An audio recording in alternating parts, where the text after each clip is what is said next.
Here are the 8 tips you need to know before coming to Colombia.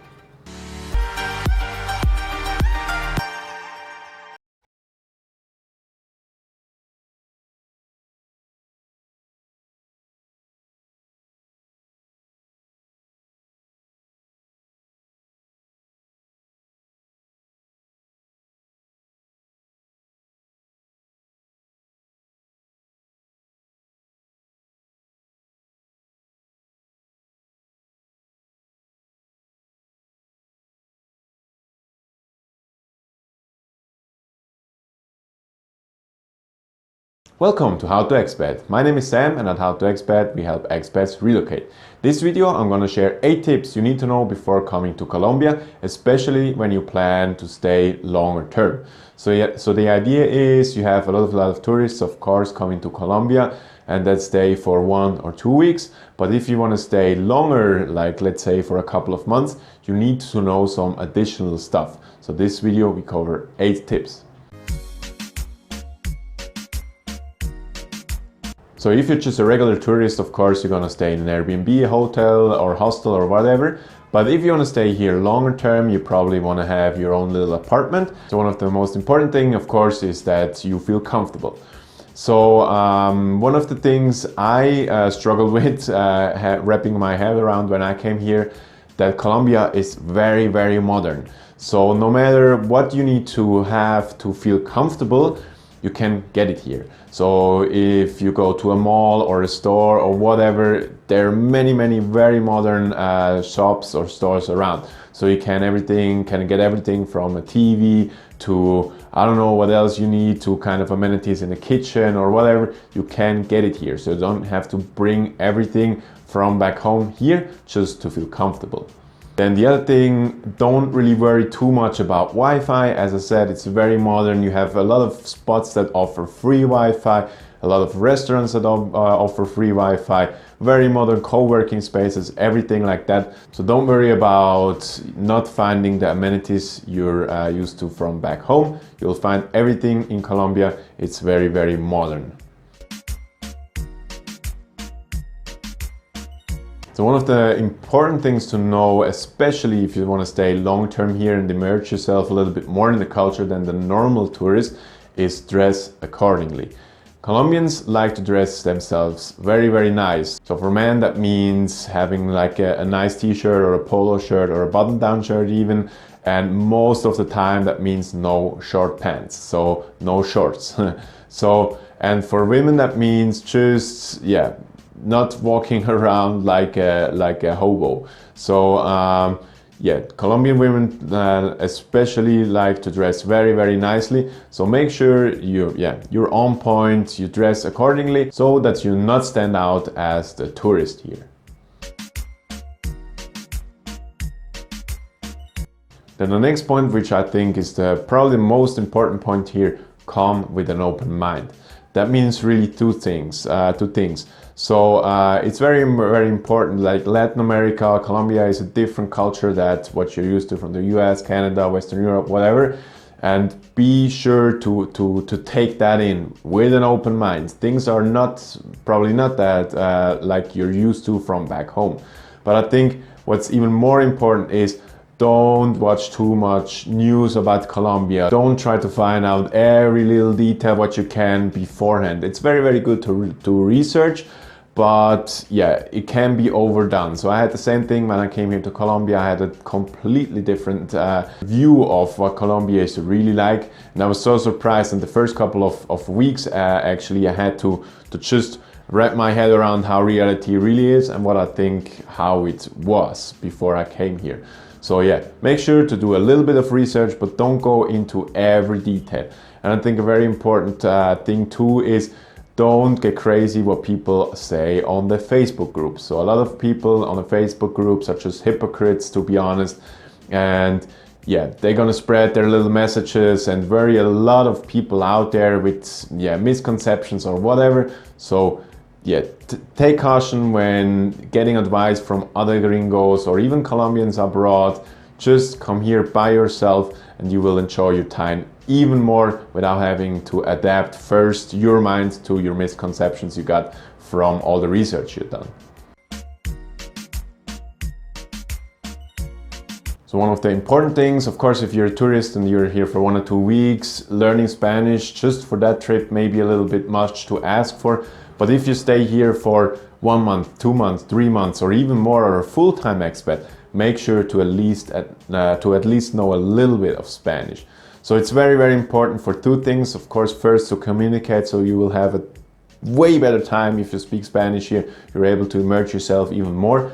But the other thing is also like to express or to display your interest in the culture and in Spanish, because a lot of gringos come here and they have just their own mind, what they want to do here, and Colombians don't really like that. So if you're able to display that you're interested in a culture with speaking Spanish, for example, they will accept you even more, and you will be more able to then immerse yourself in the culture and have a way better time than if you just come here and speak English. So one kind of weird thing is that, that leads to my example I did before with the misconceptions. You can really pay with card here almost everywhere. So even the little shops, most of the time they have some kind of card reader or whatsoever. You don't really need too much cash with you here. Of course, a little stand on the side of the road or stuff like that, they don't really have that. So yeah, make sure to have always a little bit cash here. But for my example, if I leave the house, most probably I don't have more than $50 in my pocket in cash. Most of the time I will bring most of that back anyway, because it's very, very cool. You can, in most places, in most of the cities in Colombia, pay with the card. And then another thing is if you pay with card, they're most probably gonna ask you cuántas cuotas, so cuántas cuotas, and that means how many installments of payments. So they're even paying a hamburger here, you can do that in 3-4 installments. So what I always do, and I don't even know if my credit card accepts many installments, so I always say just uno or una, and that's it. So don't be confused when they ask you cuántas cuotas, that just means how many installments, and you just answer with una. So how is the tipping culture here in Colombia? So from the US and Canada, you're used to tip around 15 to 20% on top of almost everything. And here in Colombia, it's not that way. Especially Colombians, they almost never tip. And that goes with the taxi drivers. Of course, you can round up a little bit or something like that, but it's not really common. And when you do a tourist tour, it's a different story. But as I said, for a long-term visit here, when you have already done the tourist tours and you just go out and go to a restaurant, whatever, it's not really common. But what they do, especially with good catered or good served restaurants, which it's not like an empanada stand on the side of the road or something like that, they will already include a voluntary propina, or they call it servicio. So they will already put that in the bill, and you then can decide if you want to pay the amount without the servicio, so without the tips, or the one with the tips. What they have to do by law is ask before if they can include the propina in the bill. So they will ask before, if you say, can you give me the bill? Then they will ask, should I include the tip? And then you most probably want to say yes, and that just adds another 10% to your bill. It's very, very common to then accept that if they ask you. That's just how it works here in Colombia. Other than that, tip is not really commonly used here to tip for every other service. So once you're here, you probably want to have data to communicate with the people here and to communicate with the people back home. It makes a lot of sense to buy a SIM card here. I think it's around, I don't know, $5 to get one, and the plans are very, very inexpensive. So you're gonna get the prepaid plan for like $15 for a month, and you have 2 gigabytes of data and a couple of calls and messages you can do. What you have to be careful though, especially if you stay here long term, you have to register with what is called IMEI. So a lot of long-term tourists or expats come here, they sign up for a SIM card and they never register with the IMEI. And how it works is after a month you have not registered with the IMEI,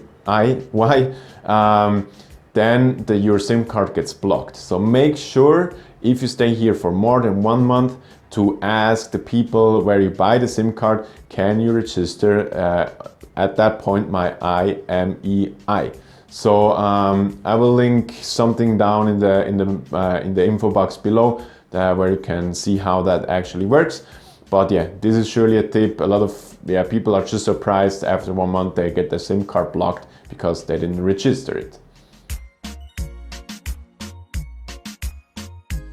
So last but not least, of course, is the safety aspect.